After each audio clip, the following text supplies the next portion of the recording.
On the first page, the question is how many cubes cannot be seen? So underneath the cubes that we can see, they are stacked on top of cubes. Otherwise, they would fall down, right? There are cubes below them that we just can't see. In our first layer, there is one cube. We can see it. In our second layer, that one cube is on top of how many cubes? How many cubes would a cube be on top of? Michael? One, right? So what I did was I put a 1 next to it, because I know there's one hidden cube. How many cubes altogether are going to be on that layer? Counting the ones we see and the ones we don't see. How many cubes would there be, Shantrea? 4, right? Because we have 1, 2, 3, and the one that we don't see. There are 4 cubes altogether here. So if there's 4 cubes on our second layer, how many cubes are going to be on our third layer? How many cubes that we cannot see? If there's 4 cubes on the second layer, how many cubes are being hidden on that third layer? What do you think, Gigi? 4. Because there were 4 cubes up here, they are sitting on top of 4 cubes. So you're going to have to figure out how many cubes are in this whole layer. Figure out how many are missing, how many are hidden. I'm not going to go through all of the answers. I know some of us already know the answer. To find out how many cubes are hidden, you're going to add all 3 of these numbers up. Okay, so go to each layer. How many are missing? How many are hidden? And then add them up. That's what we put over here on the answer. And then why does my answer make sense? You can write it out as a sentence. Or if you have your numbers written out and I can see what math you did, you can just draw an arrow and say, this is the math I did, that's why my numbers make sense. Our next page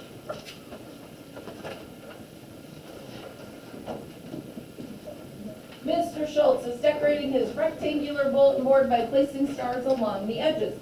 It is 5 feet wide and 3 feet tall. He places 1 star every 6 inches. How many stars will he need? Well, if he's placing them 5 feet and 3 feet, but they're every 6 inches. First thing I have to do is convert to the same measurements. Okay. So if he's placing a star every 6 inches, I need to know how many inches are 5 feet. How many inches are in 1 foot? Rhoda? 12. So there are 5 feet. I need to multiply that by 12 to get 60 inches. And 3 feet by 12, I know it's going to be 36 inches. So my bulletin board has 60 inches going across, 36 inches going down, 60 inches across, 36 inches going up. And I'm going to put my star every 6 inches. So I can actually count it out all the way up to 60 inches. Draw your picture, putting your stars on that board. Okay? So I have 1, 2, 3, 4, 5, 6 inches. 1, 7, 8, 9, 10, 11, 12 inches. So every 6 inches, you're going to put your star up to 60. And then going down the side and across and up. And then you're going to count how many stars do you have. Why your answer makes sense. If you draw a picture, you'll just put an arrow to the picture.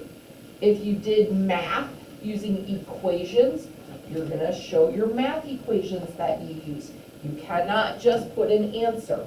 You have to show me, explain to me how you got your answer. 5-card challenge. Math 6 needs 12 points. You can get more points. Challenge yourself. See how many points you can find. we need to have our answer equal 9. So I could do something like 8 plus 1 equals 9.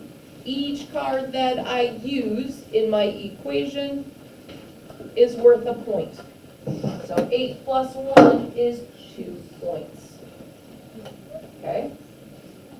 You're going to have to give me enough equations to equal 12 points.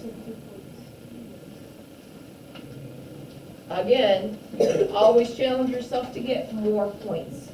We cannot do the same equation, just invert it and say 1 plus 8 and 8 plus 1 and count them separately. It's the same equation, right? We have to do different equations each time.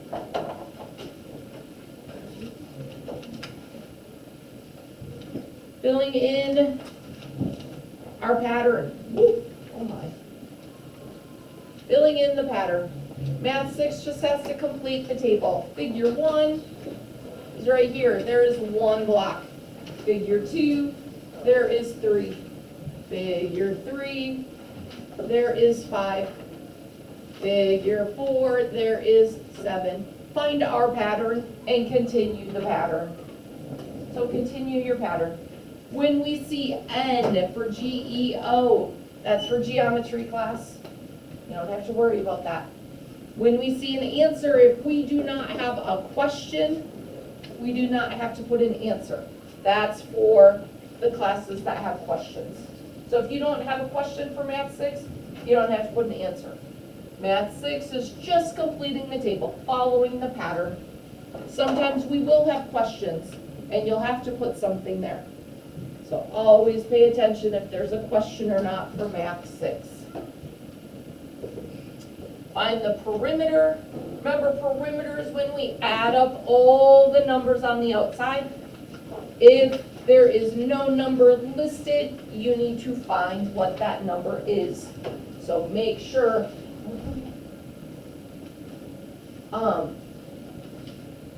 who's that? Evelyn, go ask her if we're switching at 9:40 or 9:45. I had my head, it said 9:40.